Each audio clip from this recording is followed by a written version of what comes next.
श्याम सुंदर ने अपनी बंसी बजाई, बंसी की आवाज ब्रजमंडल में गूंजी। तान सुनी जब तान सबे, सुध भूल गई और भई मैं जानी। हाथ में हींग विसार मिलाए के, डाल दियो कुल डाल में पानी। सभी ब्रज की गोपियां कहती हैं, सरकार रसोई के समय बंसी मत बजाया करो।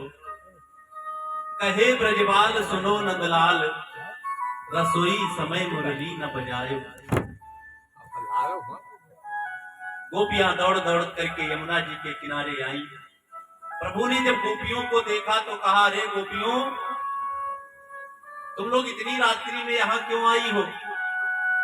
गोपियां मुस्कुराने लगी, कहती है, सरकार पहले तो बंसी में नाम ले लेकर के बुलाते हो, ललिता विशाखा रंगभेदी, तो नाम ले लेकर के बुलाते हो, और उसके बाद जब मैं आ गई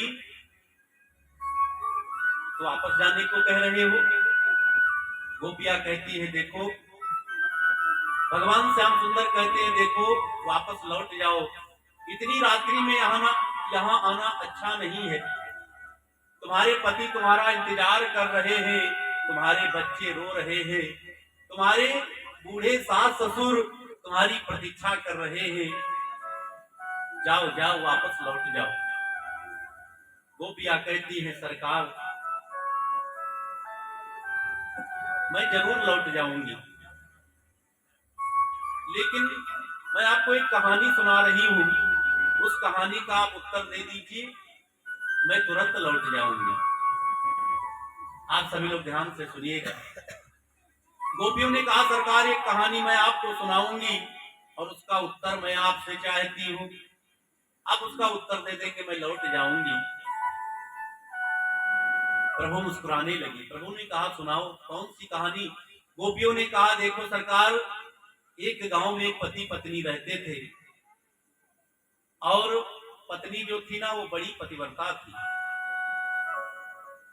पत्नी बड़ी पतिव्रता थी, उसका रोज का नियम था, रोज पति के चरणों में प्रणाम करती थी, पति का पूजन करती थी, और उसके बाद जल पीती थी। बहुत ही पतिव्रता। एक दिन पति ने अपनी पत्नी से कहा, देखो धन का बड़ा अभाव हो गया है, इसलिए मुझे तो परदेश जाना पड़ेगा। पत्नी के आंखों में आंसू आ गए, स्वामी आप परदेश चले जाओगे तो भला मैं कैसे रहूंगी? पति ने कहा, देखो जाना तो पड़ेगा ही।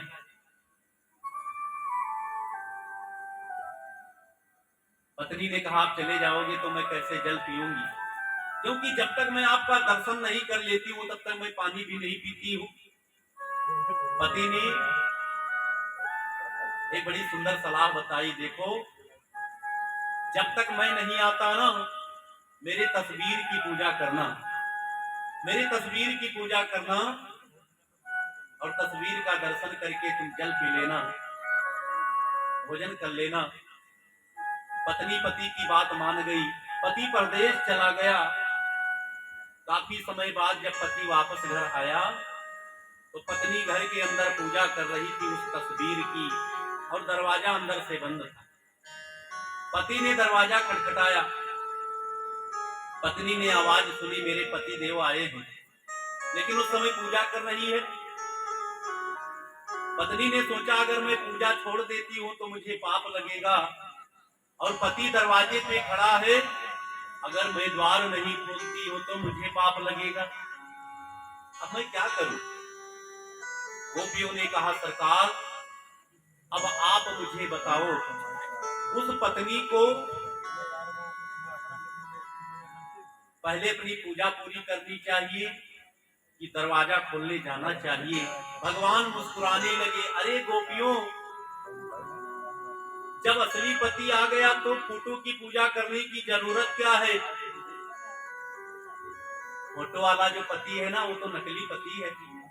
जब असली पति दरवाजे पे खड़ा है तो नकली पति की पूजा करने की जरूरत क्या है? उस देवी को तुरंत पूजा बंद कर देनी चाहिए और तुरंत जाकर के द्वार खोलना चाहिए। गोपियों ने कहा, सरकार बस मिल गया उत्तर, आप मेरे असली पति हैं। संसार के पति तो झूठे पति हैं, ऐसे बर को क्या बरूं, ऐसे बर को क्या बरूं, जो जन्मे और मर जाए। पर ये गिरधर लाल को मेरो चुड़ लो अमर होई जाए। सरकार, ये संसार के जो पति है ना, ये फोटो वाले पति हैं, आप असली पति हैं, आप प्राणपति हैं। प्यारे सज्जनों, देखिए, हम सबके पति परमात्मा हैं, हम सबके पति परमात्मा हैं, क्योंकि चाहे कोई स्त्री हो या पुरुष हो, सबके अंदर आत्मा है, और जो आत्मा है वो परमात्मा का अंश है। आत्मा परमात्मा का अंश है, और ये आत्मा की यात्रा तब तक चलती रहती है जब तक असली पति ना मिल जाए। असली पति जब तक परमात्मा ना मिल जाए, तब तक ये आत्मा की यात्रा चलती रहती है। बोली भक्तवत्सल भगवान की जय हो। ईश्वर अंश जीव अविनाशी, चेतन अमल सहज सुख राशि। चेतन अमल सहज सुख राशि, चेतन अमल सहज सुख राशि। ईश्वर अंश जीव अविनाशी, ईश्वर अंश जीव अविनाशी, चेतन अमल सहज सुख राशि। चेतन अमल सहज सुख राशि, चेतन अमल सहज सुख राशि। ईश्वर अंश जीव अविनाशी, हम सभी लोग भगवान के अंश हैं। जितनी भी आत्मा है ना, उन आत्मा के तो पति परमात्मा ही है, आत्मा के पति परमात्मा ही है। गोपिया कहती है, सरकार आप असली पति हो, ये संसार के पति तो झूठे पति हैं।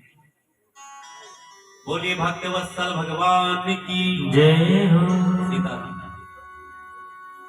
सांवरे सरकार की जय हो।